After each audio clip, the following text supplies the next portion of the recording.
మాజీ మంత్రి టీడీపీ నేత దేవినేని ఉమ సంచలన కామెంట్స్ చేశారు. మరో 2 రోజుల్లో మైలవరంలో ఎన్నికల ప్రచారం ప్రారంభిస్తున్నట్లు దేవినేని ప్రకటించారు.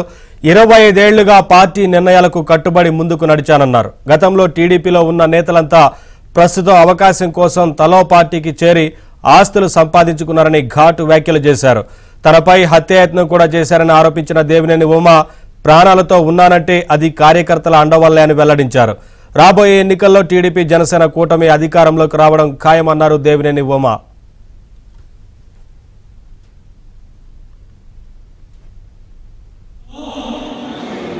మన తెలుగుదేశం పార్టీ కార్యాలయం మీద జెండా కడతానంటే తరిమి కొట్టారు తెలుగుదేశం పార్టీ కార్యకర్తల నాయకులు.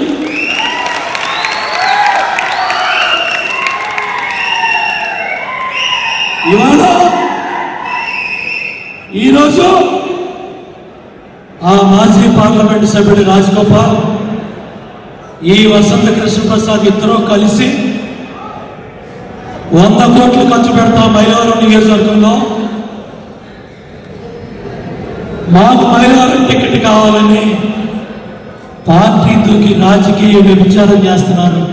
ఈ దుర్మార్గులని చెప్పి నేను మీ అందరికీ తెలియజేస్తాను. 700 కోట్లు మనకు కావాలా?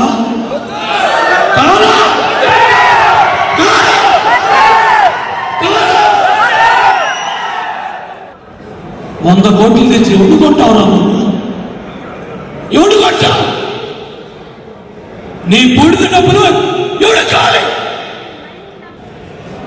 1000 కోట్లు ఉన్నాయని బుల్లి ఆదర్పు శ్రీమంతుడు ఈ వసంత కృష్ణప్రసాద్, ఈ నగరపాటి రాజగోపాల్ వీళ్ళందరూ కలిసి పార్టీలు మార్చి వాళ్ళు దోచుకున్న అవినీతి డబ్బు 100 కోట్లు మైలవరం నియోజకవర్గం మీద వెదజల్లి మళ్ళీ ఈ పథకాన్ని 5 ఏళ్ళు పక్కన పడేయాలనే కుట్రతో ఈ దుర్మార్గుడు పార్టీలు మారుస్తున్నాడు.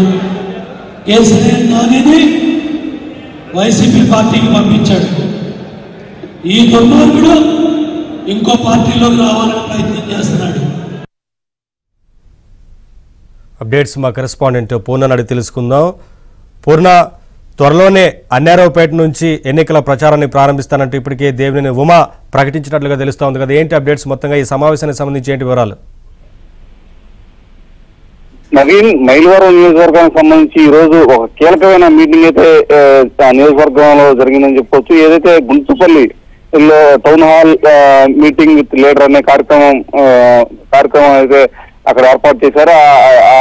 ఆ మీటింగ్ అయితే దేవినేని ఉమ ముఖ్య అతిథిగా వచ్చి కొన్ని సంచలనమైన వ్యాఖ్యలు అయితే చేయడం కూడా జరిగింది. ఎందుకంటే అతను తాను 2009లో పార్టీ మారాలి, లేదంటే నియోజకవర్గం వదిలి వెళ్ళాలంటూ తమ బెదిరించారని, అయినా నేను పార్టీ వీడే ప్రసక్తే లేదు, తెలుగుదేశం పార్టీ నేను అంటిపెట్టుకున్నాను, తెలుగుదేశం పార్టీ కండువా కప్పుకునే చనిపోతాను తప్ప పార్టీ అయితే వేణని కూడా చెప్పడం జరిగింది. అయితే ఇటీవల నియోజకవర్గంలో చోటు చేసుకున్న పరిణామాల నేపథ్యంలోనే దేవినేని ఉమ ఈ వ్యాఖ్యలు చేశారని మొత్తం టీడీపీ శ్రేణులు కూడా భావిస్తున్నారు. ఎందుకంటే అక్కడ స్థానిక వైసీపీ ఎమ్మెల్యే వసంత కృష్ణప్రసాద్ రేపు 8వ తేదీన ఆ పార్టీ వీడతారు, ఆ పార్టీ వీడి టీడీపీలో చేరతారు అని ప్రచారం అయితే విస్తృతంగా జరుగుతుంది. ఈ నేపథ్యంలోనే దేవినేని ఉమ ఈ వ్యాఖ్యలు చేసి ఉండొచ్చు అని కూడా భావిస్తున్నారు.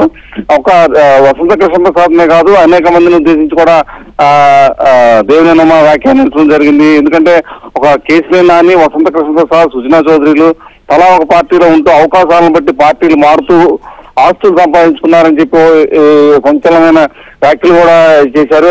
ఏ పార్టీ అధికారంలో ఉన్నా వాళ్ళు మాత్రం వాళ్ళ పనులు మాత్రం చేయించుకుంటున్నారు, కానీ పార్టీ కోసం కష్టపడే వారికి సరైన రీతిలో గుర్తింపు లేదు అన్న వచ్చే విధంగా ఆయన వ్యాఖ్యానించడం కూడా జరిగింది. అయితే ఖచ్చితంగా తాను మైలవరం నుంచి పోటీ చేస్తాను, ఇది కూడా ప్రధానంగా చూస్తే కనుక తన మైలవరంలో తన తెలుగుదేశం పార్టీ తరఫు నుంచి నేను పోటీ చేస్తాను, దానికి సంబంధించిన ప్రచారాన్ని కూడా అంటే మార్చి ఫిబ్రవరి 2వ వారంలో అన్నారావుపేట నుంచి తన ప్రచార కార్యక్రమం కూడా ప్రారంభిస్తానని కూడా చెప్పడం కూడా జరిగింది. ఎట్టి పరిస్థితుల్లో తాను తెలుగుదేశం పార్టీ వీడే ప్రసక్తి లేదు, చాలా మంది ఇక్కడ వేరే వాళ్ళు పోటీ చేస్తామని కూడా చెప్తున్నారు. వాళ్ళు ఏదైతే దోచిన డబ్బులు తీసుకొచ్చి ఇక్కడ 100 కోట్లు ఖర్చు పెడతాం, 100 కోట్లు పంచి పెడతామని చెప్పి అలాంటి వ్యాఖ్యలు చేసి వాళ్ళు మళ్ళీ గెలవాలని చూస్తున్నారు.